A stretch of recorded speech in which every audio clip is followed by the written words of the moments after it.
Sí, sí, muchas amable presentación. Sí, me llamo Antonia Fitzek. I'm from Hamburg and I will continue in English. Yo soy de Hamburgo y voy a continuar en español. Estoy aquí para comentarles sobre estos proyectos de medicina forense en Ruanda. Vamos a comenzar con el intercambio académico para la preservación de restos humanos, así para este banco de tejido corneal.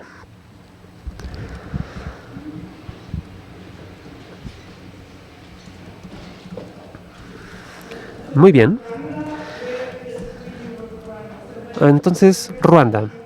Estamos hablando de este proyecto en Ruanda y yo tuve que buscarlo en el mapa. Lo tenemos aquí en África, es esta zona verde en África, eso es Ruanda. La capital es Kigali y el tamaño del país es de aproximadamente unos 26,000 kilómetros cuadrados.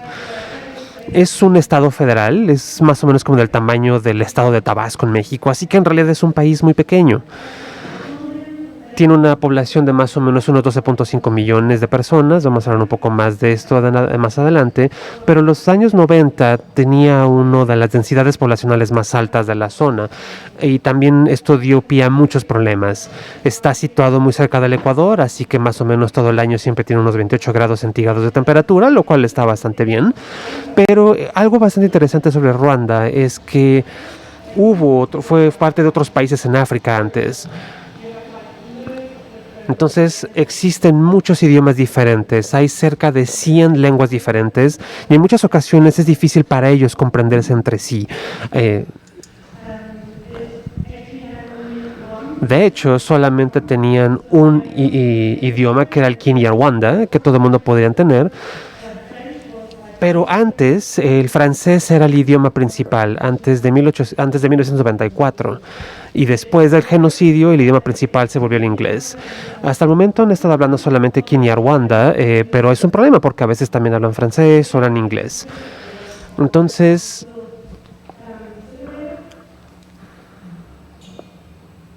bien, aquí en el centro tenemos Kigali. Arriba en el norte está Ringiri, que es el nombre antiguo de los Musanza.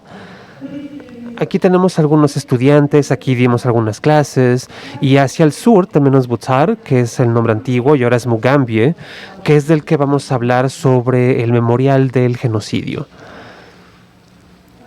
Muy bien, ahora,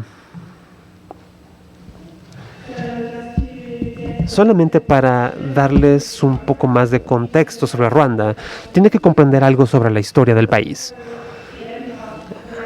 Antes de que concluyera el siglo XIX, solía ser una monarquía, como por ejemplo, que estaba liderada por los Hutus.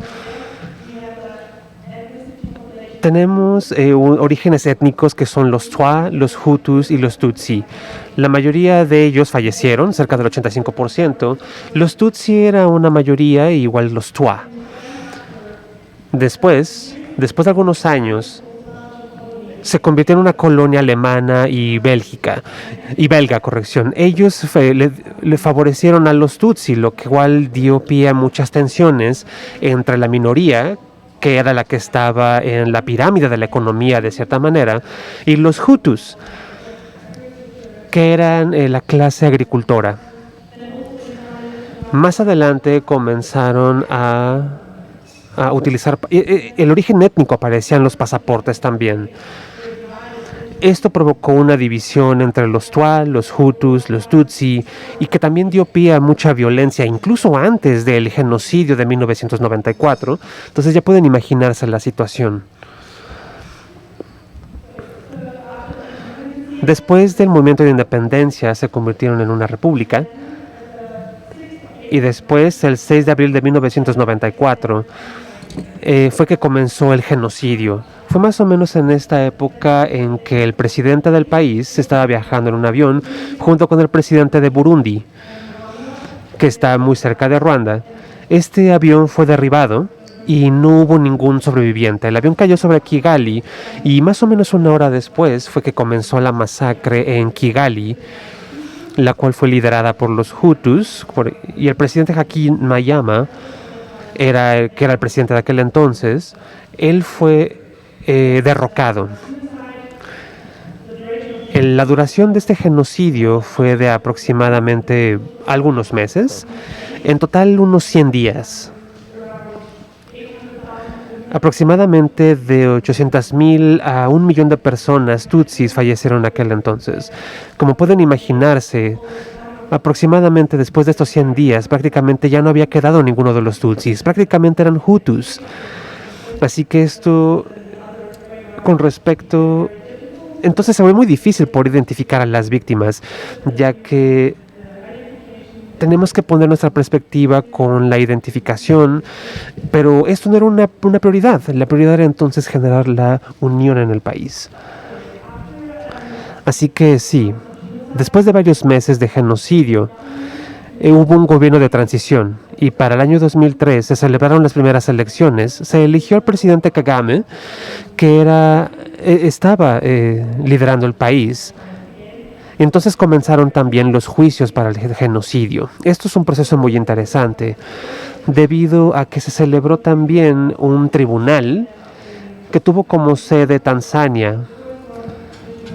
Si ustedes recuerdan, los primeros juicios de este tipo fueron los de Nuremberg, después hubo otros en Yugoslavia, y el tercero de este tipo de juicios por genocidio sucedió en Tanzania para analizar los casos en Ruanda.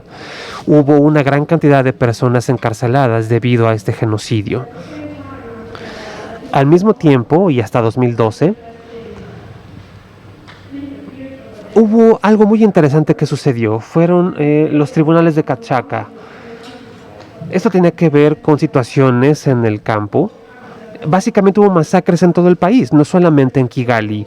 Estas se diseminaron en todo el país, de tal manera que toda la población se vio afectada. Había perpetradores y víctimas en todas partes.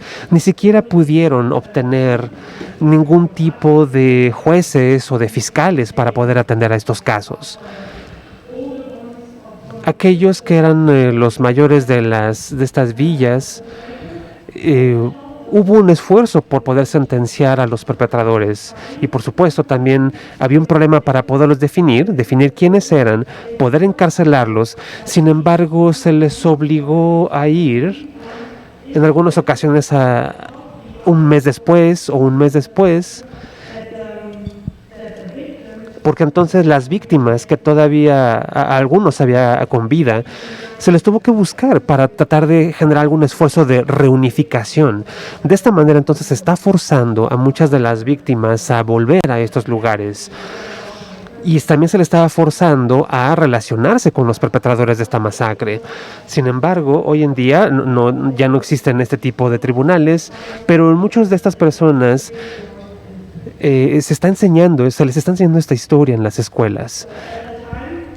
Entonces, para aquel entonces, como había comentado, comenzamos un programa para la democratización y también se llevó a cabo un proceso de reconciliación en Ruanda. Primero hubo un abogado en Alemania que se puso en contacto con nuestro instituto en Hamburgo, y el primer problema, por supuesto, es que no había ningún sistema legal que funcionara en Ruanda, dado que muchas personas fallecieron. Realmente no había nada que pudiéramos utilizar. También fue por aquel entonces en que solamente había 2 médicos forenses en Ruanda. Actualmente ya hay unos 3 doctores forenses, tal vez, debido a que uno de ellos se especializó en nuestro instituto, pero en aquel entonces solamente había 2. Entonces había que manejar aproximadamente casos de 12 millones de personas. Hubo mucha violencia, fue un gran problema. Entonces, como pueden imaginarse, el objetivo era reforzar la estructura organizacional y como pueden imaginarse también hubo muchos problemas con violaciones en aquel entonces. Este tipo de crímenes sexuales es algo que debería de abordarse. Y por último, el último objetivo era la reconstrucción de un sistema legal.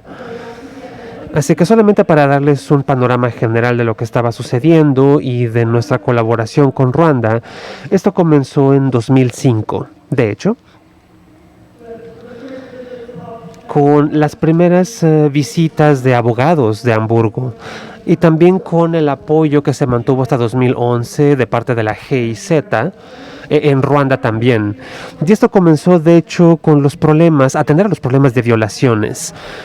Como ustedes pueden imaginarse, la población ya no era tan numerosa en ese entonces y las víctimas ya no podían señalar a los perpetradores. Esto no es lo común. Por lo general, en este tipo de catástrofes masivas sucede lo contrario, como por ejemplo, en aquel entonces la situación era muy distinta. Las mujeres que a lo mejor resultaron, que tuvieron embarazos como resultado de estas violaciones, se les tomaron muestras de ADN y esta fue una de las primeras preguntas que se estaban planteando. Esto representó evidencia material para este tipo de problemas para la fiscalía.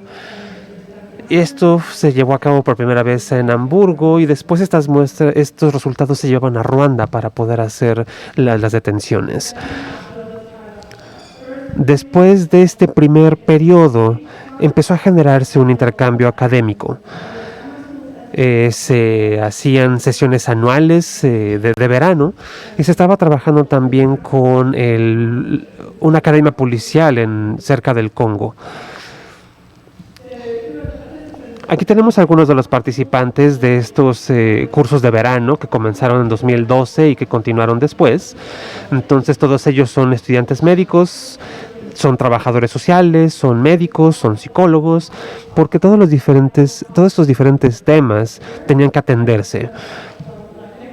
Ellos trabajaban en talleres, daban conferencias y también, por supuesto, había unos momentos muy agradables, como se puede ver aquí. Incluso hubo personas que contrajeron matrimonio y que ya son algunos de nuestros colegas.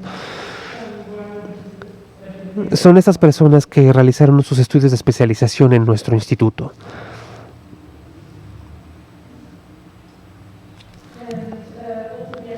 Ahora, con respecto al intercambio académico en Musanze, aquí tenemos algunos de los participantes que son estudiantes policíacos, que también fueron responsables por los estudios y por los laboratorios forenses en Ruanda.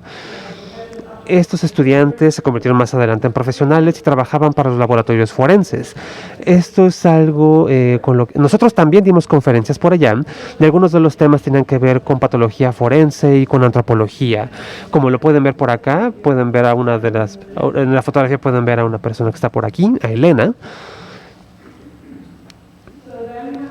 Y a continuación nosotros también hicimos algo de trabajo en este sitio de memorial. Como pueden ver en estas imágenes, existía la pregunta de qué podría hacerse para combatir este genocidio. Se desarrolló un instituto forense, se erigieron monumentos y la pregunta era cómo podemos preservar estos restos humanos. Había algunos ciudadanos británicos en este grupo también, pero también contamos con la participación de colegas en Hannover. Como ustedes pueden ver aquí a la derecha, estos no son, bueno, por supuesto que estos son restos humanos, pero ya habían sido cubiertos con cal. Para aquel entonces, 1994, ya había muchos cuerpos en todo el país. Estos se enterraron en un principio en fosas comunes y más adelante, en realidad ya no tenían el tiempo para hacer ese tipo de cosas, así que hubo muchos accidentes, hubo muchos problemas con estos cuerpos. Así que era muy difícil poder definir si había alguna herida post-mortem. En muchas ocasiones se exhumaron y en otras ocasiones se les cubrieron con cal. Por ejemplo, en Mugambi hay una pequeña colina con una escuela arriba y para 1994 muchos de estos ciudadanos tutsis se les obligó a ir a esta colina y todos ellos fueron asesinados en este lugar. Así que pueden imaginarse que es muy difícil. Había una villa a un lado, había una escuela y también hubo muchas víctimas infantiles. Para aquel entonces, cuando comenzó la preservación de estos restos humanos en Mugambi, había aproximadamente 850 restos humanos que después se cubrieron con cal. También existía la pregunta, ¿cómo podemos preservar este tipo de restos? Así es como comenzó este proyecto. Entonces, esta es la manera en cómo se pueden preservar. Entonces, en primer lugar, se tiene que llevar a cabo esta limpieza.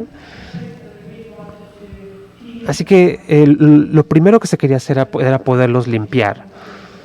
Tal vez buscar si había algún tipo de seña particular, ver si había alguna marca que pudiéramos identificar, ver si había algún tipo de rastro sobre estos huesos, muestras de violencia, tal vez contusiones. Entonces primero llevamos a cabo una primera tarea de pre-limpieza.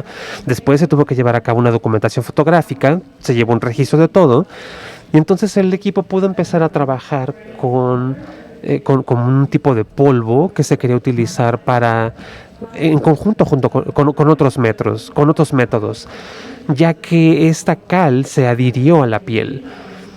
Así que el problema era remover esta sustancia sin dañar demasiado los huesos.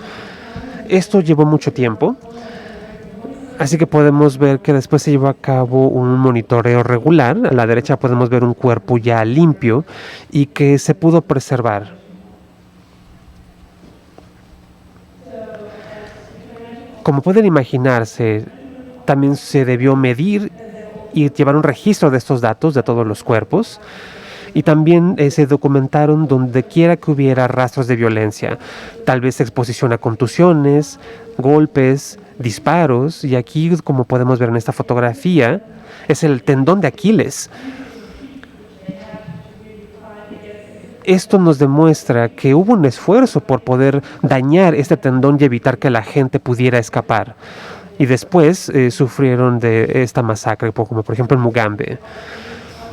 Aquí tenemos a nuestro colega Oliver, que ahora ya está en Alemania. Y aquí también tenemos a Elena, que se hizo cargo de documentar todas las mediciones.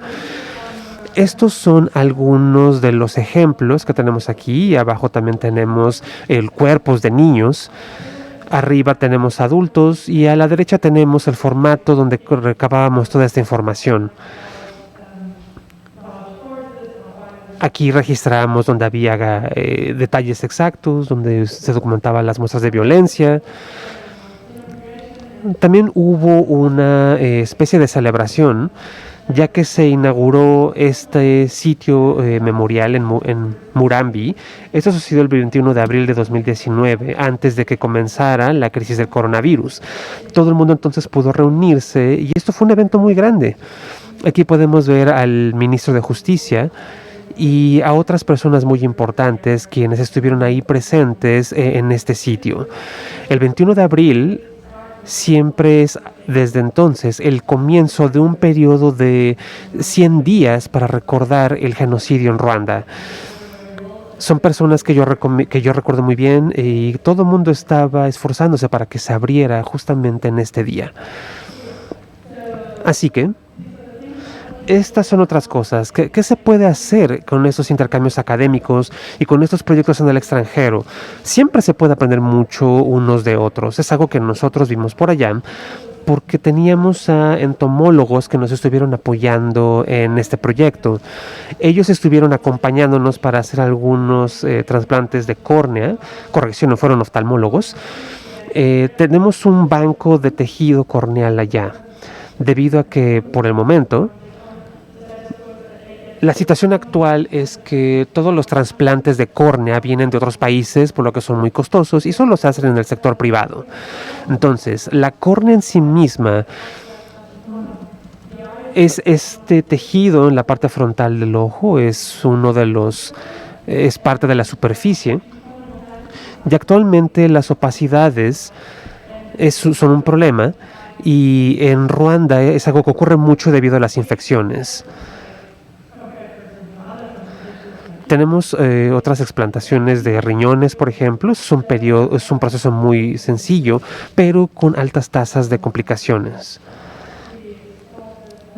Comenzamos con esto debido a que todo se estaba haciendo en el sector privado. Entonces, ¿qué fue lo que hicimos después? Tuvimos el apoyo técnico del Departamento de Oftalmología de nuestro instituto, debido al hecho de que este banco de tejido corneal está ubicado junto a nuestro Instituto de Medicina Legal en Hamburgo.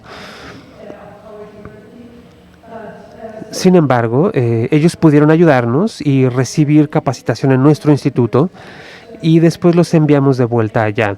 Ese es el tipo de asistencia que se puede llevar a cabo. y que se hizo en el laboratorio forense de Ruanda. También tenemos estas morgues en los hospitales que ellos accedieron a ayudarnos con los trasplantes de córnea porque tuvieron que hablar con los familiares. El problema del trasplante en sí mismo no es muy común en África o en Ruanda. Así que tienen que ponerse en contacto con los familiares. Ellos me pidieron que yo les pidiera su permiso y una vez que tuviéramos la autorización de estas personas, entonces ya podemos ir con el hospital o podemos obtener muestras de sangre dentro de 24 horas. Esto es muy necesario para explantar los tejidos de córnea que debe hacerse 72 horas después de la muerte. Ahora, ¿qué es lo que necesitamos? Por supuesto que necesitamos este laboratorio de los bancos de tejido de córnea. Nosotros comenzamos a desarrollar y reconstruir todo y construir todo esto. Por supuesto que hubo algunos problemas menores al principio, porque para este momento se cambió al ministro de Justicia, hubo problemas por la crisis de COVID y tuvimos que encargarnos de que se limpiaran bien los laboratorios para que pudiéramos utilizarlos. Ahora tenemos un laboratorio nuevo que, como ustedes pueden ver aquí, está conectado con el laboratorio de transfusión sanguínea debido a que forman parte de un mismo departamento en Ruanda. Entonces tenemos todo ahí, el laboratorio del banco de tejido, tenemos también espacios de almacenamiento, tenemos áreas de ayuda técnica y el espacio para los doctores. ¿Cuál es el beneficio del banco? Bueno, sería primero el cuarto banco de tejido corneal en el país. Algunos funcionan bien, algunos están también administrados de forma privada, pero la gente también estuvo más consciente de la donación de órganos y de tejidos, entonces hubo campañas y también se está creando conciencia en los médicos de cómo bajar el costo en el sector privado, porque es un procedimiento muy caro para la gente local. Entonces, ¿cómo podemos abordar y utilizar nuestra experiencia para otros países? Bueno, en primer lugar, lo que nosotros hicimos fue definir las necesidades para esas partes. Por ejemplo, aquí en México, en cuanto obtuvimos a nuestros socios, hablamos con ellos sobre cuáles son las necesidades, cuáles son los problemas para construir su propia base de datos post-mortem, porque hay muchas bases de datos, pero algunas veces no se utilizan, no se tardan mucho. Entonces los patólogos forenses no tienen tiempo de entrar y buscar o capturar toda esta información, entonces hay que pagar. Eso es lo que hemos encontrado. Entonces, como mencioné antes, nuestro equipo del proyecto ahorita ya está Imacipe, Coahuila, Incipo. Y ahora,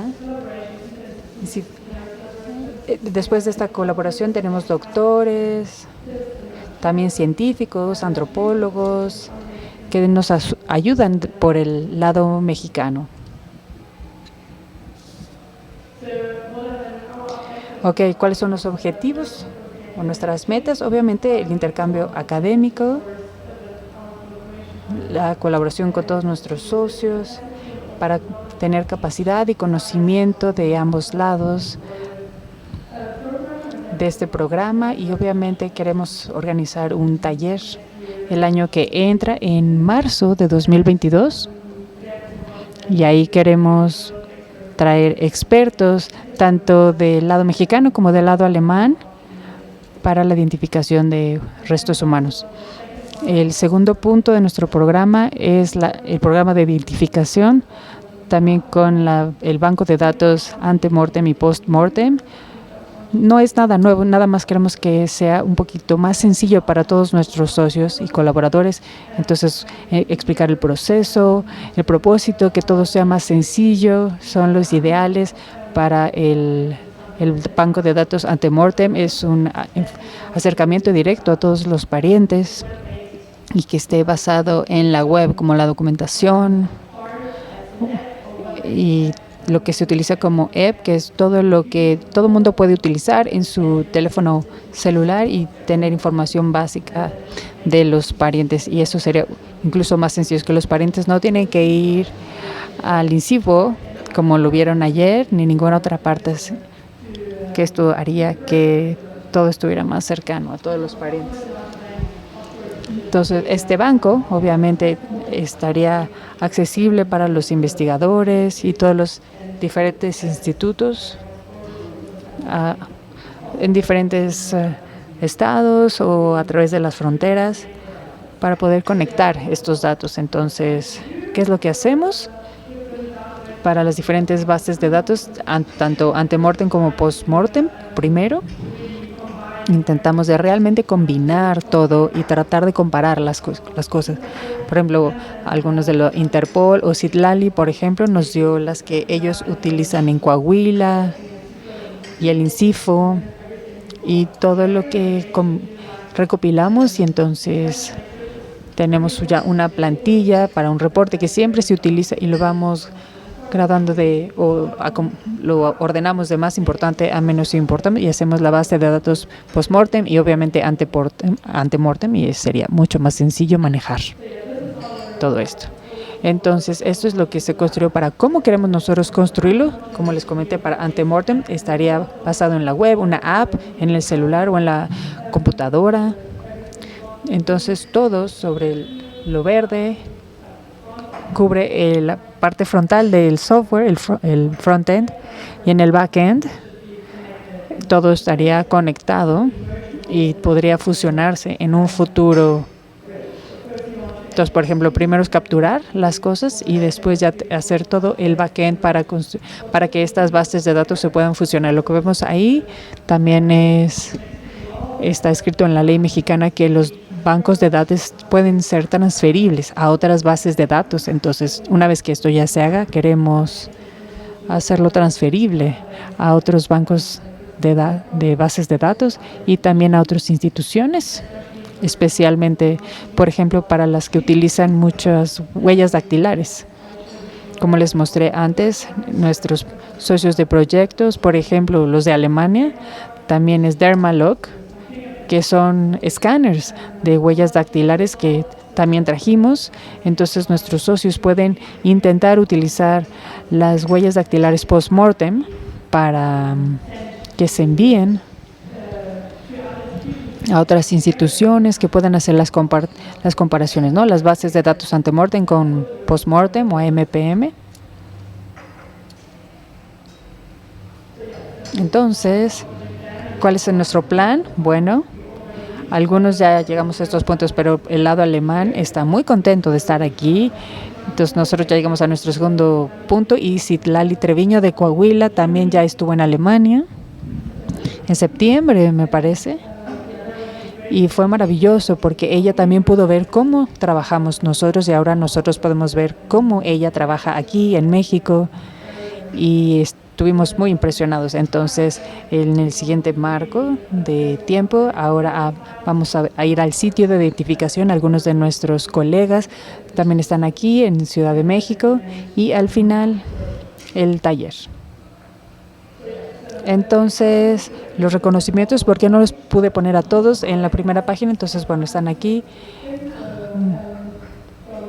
del Reino Unido, también del Departamento de Oftalmología, la Oficina de Taxonomía y también nuestro equipo del Instituto de Medicina de México y nuestros colaboradores y socios. Y cualquier pregunta que tengan, con gusto la contesto.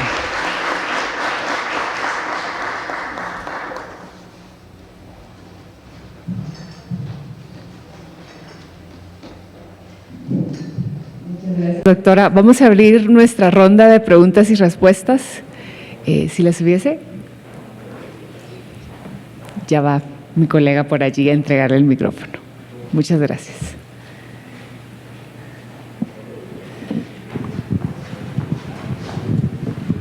Gracias. Guten Tag. Mi nombre es Mariana Ruiz. Yo participo en el Laboratorio de Genética del Instituto de Ciencias Forenses del INCIFO. Y bueno, tengo dos preguntas. La primera de ellas está relacionada con el proceso de limpieza de los restos que estaban cubiertos de piedra caliza, si utilizaron algún proceso en particular, si nos pudiera platicar un poquito acerca de esto. Y la segunda pregunta, su origen es como una preocupación personal y también profesional respecto de las bases de datos. Nosotros ahí en el INCIFO estamos construyendo nuestra base de datos genéticos y a mí me nace mucho la preocupación de no cumplir como con las expectativas de los resultados de bases de datos, ¿no? Lo digo porque en algún momento hemos tenido la oportunidad de platicar con algunos jefes de laboratorio de otros países que ya tienen sus bases de datos genéticos completas y nos comentan que más o menos el porcentaje de concordancias o de match de estas bases de datos está alrededor o por debajo del 30%. Esto para mí me preocupa porque cada vez se van generando más y más expectativas de lo que va a resultar estos procesos de cruce de información masiva. En su opinión, doctora, ¿cuál sería una predicción razonable de lo que pudiéramos nosotros esperar de estas confrontas masivas, al menos por la parte de genética? Muchas gracias.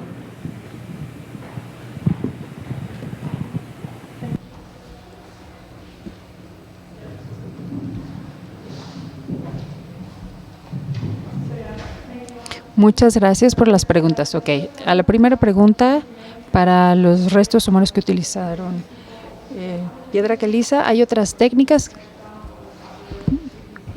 por ejemplo, hay otras técnicas como para hacer esta piedra caliza, pero notamos que el problema es que la piedra caliza estuvo tan cercana, o la cal estuvo tan cercana, que definieron o intentaron otras cosas y luego utilizaron el polvo Grail, que es como ustedes pudieron ver en una de las fotos, estaba muy cercana a los huesos o al cuerpo y al mismo tiempo había una especie de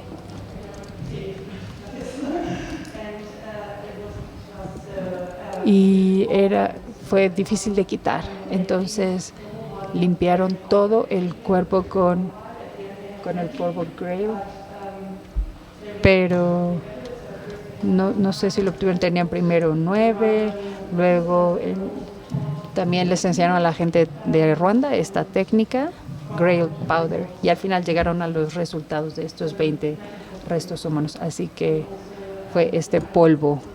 Así que Alil estuvo ahí, lo hizo como antropólogo, y si tienen alguna, Elena estuvo ahí, entonces si tienen alguna pregunta ella podría ayudar. Y a la segunda pregunta, si tengo idea del porcentaje, bueno, esta es una buena pregunta. Ayer fuimos al INCIFO y nos impresionó mucho porque las bases de datos que ellos tienen, todo está escrito en papel, así que es mucha ayuda digitalizarlo y obviamente primero empezar a trabajar con el lado post-mortem, además de la examinación externa, y ahí obviamente pueden utilizarlo para comparar otros bancos de datos como el INA, por ejemplo, que utilicen las huellas dactilares ante-mortem. Y después para la parte genética estuvimos en contacto cercano con todo lo de protección de datos y eso es un tema muy importante, pero siempre y cuando siga, bueno, por el lado mexicano podremos incluirlo, pero primero, bueno, sí va a estar en la parte genética, pero también va a ser un poquito más en la parte de huellas dactilares, que lo que podríamos comparar.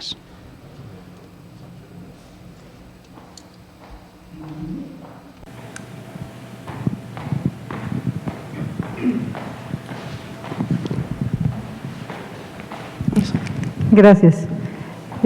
Quisiera saber un poco cuál es la relación en este intercambio entre el INACIP y ustedes, toda vez que el INACIP es, digamos, la escuela de la Fiscalía General y su actitud no ha sido como muy positiva a todos estos procesos. Entonces, saber un poco cuál es su nivel de participación en esto que nos compartes. Por otro lado, la Ley General en la materia de desaparición incluye de manera central la participación de la sociedad civil, principalmente de las familias y de sus acompañantes. Si ustedes en este intercambio están considerando la participación de alguna manera de familiares o de acompañantes o sociedad civil, no tanto en el tema técnico especializado, porque sabemos que eso está en otro sitio, pero sí en que pudiéramos, los integrantes de este sector, conocer los procesos técnicos en términos sencillos, para que supiéramos que existen, qué son y para qué sirven, entender los temas y los procesos. Porque nosotros participamos también en los espacios operativos de las exhumaciones, y no es lo mismo ir a ver que ver cuando entiendes cuando menos el proceso, sin que esto nos haga expertos, por supuesto. Y por último, ha habido en México como información de un médico mexicano que está en Chihuahua y que realiza procesos de hidratación de personas sin vida que están prácticamente deshidratadas, secas, y dicen no se pueden obtener ni huellas dactilares ni otro tipo de signos. Sin embargo, en el proceso que él ha realizado, se meten en unos baños con unas sustancias, se hidratan, se vuelven a inflar y se pueden obtener huellas dactilares, al menos desde lo que ellos manifiestan en los videos que están en las redes y todo esto, y sus distintos documentales, y se recuperan tatuajes y otro tipo de signos de identidad. ¿Saben ustedes algo al respecto o conocen esta técnica? Gracias. Yes, thank you for your... Gracias por sus preguntas. Bueno, la primera estaba un poco dividido de cómo trabajamos con INACIFE y también vamos a trabajar cercamente con los familiares.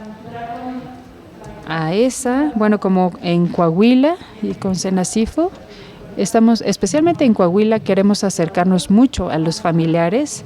Obviamente, estar en contacto con EPS para los familiares es cada vez más sencillo entrar a esta información sin, en este caso, simplemente para el programa de identificación, no para investigación. Entonces, el app o el web, la app en el celular, eso les ayudaría a estar más cerca, sobre todo a los familiares, a acercarse a esta materia y la información que se está dando por nuestra parte. Si lo tenemos, también queremos que por nuestra parte queremos tener estos socios o proyectos, ir con los familiares y preguntarles cómo funciona. Y de esa forma les funciona, o cómo podríamos mejorar las preguntas, o sea, son buenas para ustedes, quieren más, quieren menos. Y así es como nosotros queremos acercarnos a los familiares, porque los familiares, sin ellos no funciona bien, pero tenemos que acercarnos a ellos. Entonces, INACIFE, sí, son de la Fiscalía, pero para las cuestiones prácticas sí nos apoyamos mucho en INCIFO, en Coahuila, porque están mucho más cercanos a los familiares, y por la parte del INCIFO. Ellos de alguna forma tienen los aspectos legales, así que también tenemos que estar cercanos a los aspectos legales en México y de Coahuila para poder combinar los dos. A la segunda pregunta sobre la hidratación, sí conozco esos métodos. De hecho, quisiéramos... Citlali de Coahuila, ellos ya lo intentaron hacer ahí para hacer la hidratación y tratar de ponerlo en los escáneres, pero esto es algo que tenemos que checar que sí funcione.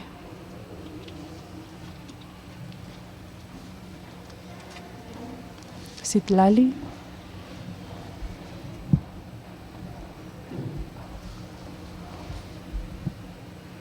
Nada más para complementar la respuesta de lo de genética, hay que tomar en cuenta que no nada más es genética, ¿sí? Sino si tenemos mínimo el rango de edad, pues reduces tu mundo a meterlo a esta match que quieres hacer, ¿sí? No nada más tener todos los perfiles genéticos y hacer esta confronta masiva, sino si vas reduciendo tu campo, es más fácil hacer una confronta.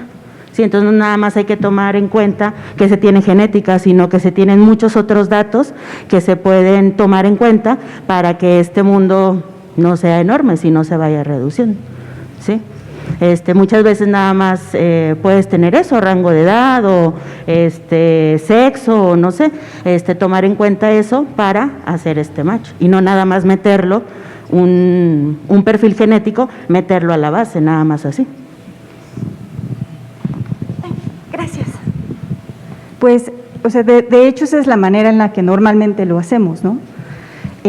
Una de las cosas que nosotros hacemos en el instituto y que probablemente en algún momento también sepan aquí, es que lo primero que hacemos es, para el proceso de identificación, es utilizar primero otras especialidades. Por ejemplo, odontología, dactiloscopía, etcétera, dependiendo de los datos que haya. A partir de ahí se hace un tamizado y de ese tamizado se disminuye, digamos, como el universo de personas, ¿no? A partir de ese universo, bueno, se va a reducir a unas cuantas personas las posibilidades y a partir de ahí el departamento de identificación se lo hace saber al laboratorio de genética y en el laboratorio de genética, en lugar de trabajar todas las muestras, trabajamos únicamente el resultado del tamizado. Este proceso evidentemente ha sido estandarizado o ha sido utilizado por temas de presupuestos, ¿no? Eventualmente, pues cada vez hay más presión para que cambiemos esa metodología que nosotros tenemos y que se trabajen absolutamente todas las muestras para obtener perfiles genéticos. Estamos conscientes que es necesario la utilización de los resultados de otras especialidades, ¿no? Y es precisamente por eso que a mí me nace la preocupación, ¿no? De que pareciera que en diversos foros o en diversos sitios están poniendo demasiadas esperanzas en los datos genéticos, ¿no? Y así como los laboratorios de genética necesitan muchas cosas, principalmente presupuesto, también lo necesitan otras áreas, ¿no? Entonces, a mí principalmente me preocupa eso, ¿no? O sea, las expectativas tan grandes, porque además es una especialidad que no es nada barata, ¿no? Hemos visto en la experiencia, hemos visto que utilizando datos odontológicos, datos dactiloscópicos, etcétera, los presupuestos que tiene, en este caso el laboratorio de genética, se pueden utilizar de una manera más óptima, ¿no? Entonces, más que nada iba en ese aspecto mi pregunta, ¿no? Que con todas las enseñanzas y con toda la experiencia que tienen, por ejemplo, la doctora, que nos diera un panorama como más con los pies en el piso de lo que podemos esperar.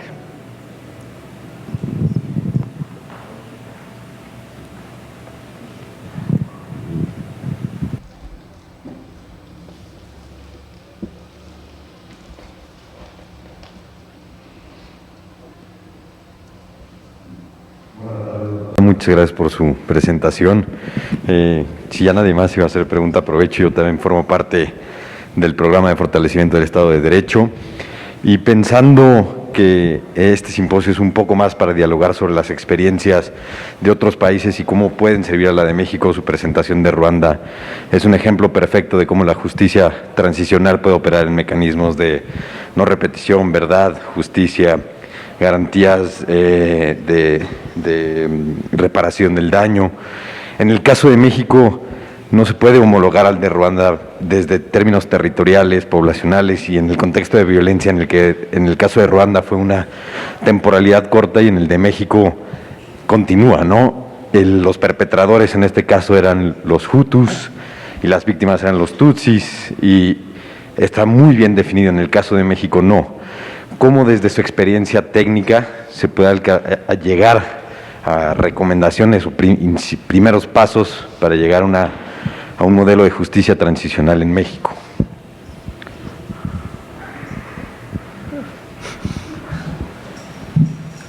Thank you. Gracias por su pregunta. Fue una muy buena pregunta. Bueno, de hecho,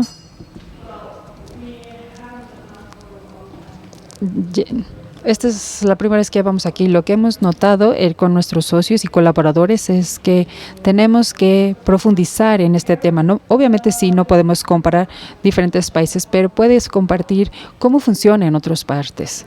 Por ejemplo, en Ruanda, sí. Yo estuve ahí en 1994 por un tiempo corto, pero también estuve también los otros 30 años. Entonces fue todo este tiempo entre las diferentes entidades.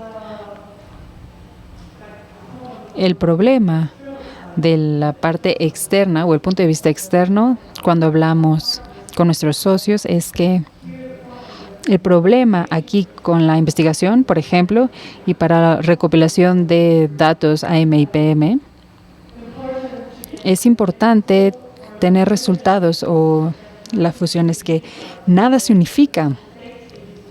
Se utilizan diferentes métodos, todo, y entonces no son tan confiables. No se puede confiar en una sola cosa.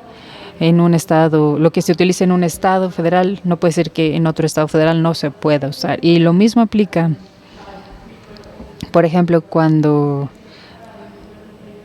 vimos las cuestiones legislativas de la ley mexicana, es difícil entender por qué el fiscal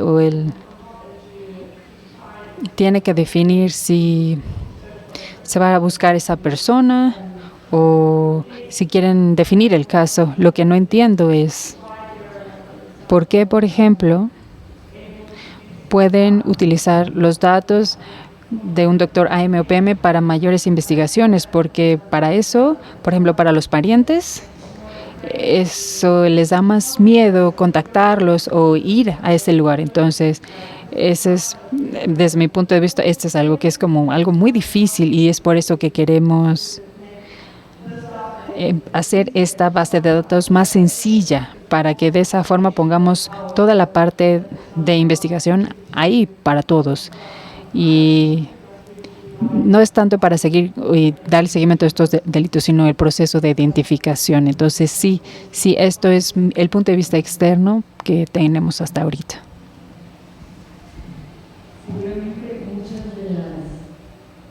Sí, adelante, por favor. Algunos de los comentarios o las preguntas muchas veces quedarán sin respuesta, porque el objetivo de este simposio es que entre todas y todos dialoguemos sobre lo que es posible y no es posible. Este es como uno de los objetivos. Muchas veces, por ejemplo, el comentario de la doctora es un gran comentario, digamos, y depende también de muchas políticas públicas y depende de muchas decisiones que están fuera del alcance de quienes muchas veces están discutiendo, pero el propósito es precisamente iniciar estos diálogos entre personas expertas. Le doy la palabra. Muchas gracias, doctora, por su presentación, muy interesante. Bueno, tengo muchas preguntas, voy a tratar de ser breve. Gracias. Acorde a su experiencia, hablando de cuerpos que tenían más de 20 años de haber fallecido y en las condiciones en las que se encontraban, mis preguntas son: si fue posible encontrar una causa de muerte, ¿cuál fue la más común? Si pudo identificar agentes causales de lesiones o heridas. Entiendo que eran tejidos que no tenían mucho tejido blando para establecer tal vez un agente causal o algo, pero si usted lo encontró. Y ¿en qué herramientas se apoyaron, hablando de tal vez estudios de imagen o alguna otra herramienta para complementar sus diagnósticos? Con que, bueno, en su presentación comentaba acerca de que tuvieron un proceso de limpieza del cuerpo, y quisiera saber ¿Qué sustancias utilizaron? Me imagino agua, pero si utilizaron algún otro tipo de sustancias. Y creo que sería todo.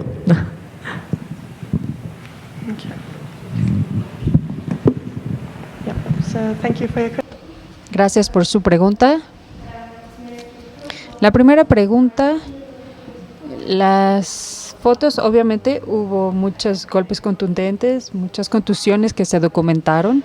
Por ejemplo, ustedes vieron en las fotos el cuerpo blanco, primero se midió y se tomaron fotos y después se limpió el cuerpo con este polvo Grail y también se documentó y todo, para que puedan comparar también los estados, los diferentes estados. En la mayoría de ellos fueron golpes fuertes o contusiones a la cabeza o algunas otras partes, pero algo que también mencioné, hubo muchos que ustedes vieron, donde a menudo en los memoriales, por ejemplo en Kigali, donde se veía el tendón de Aquiles, y luego el golpe, la contusión en la cabeza. Los otros primero se limpiaron de una limpieza en seco y después se utilizó este polvo. Entonces, la parte de prelimpieza fue corta y ya después la limpieza con este polvo es la parte más larga. Pregunta fuera de micrófono. No, únicamente aire y este polvo.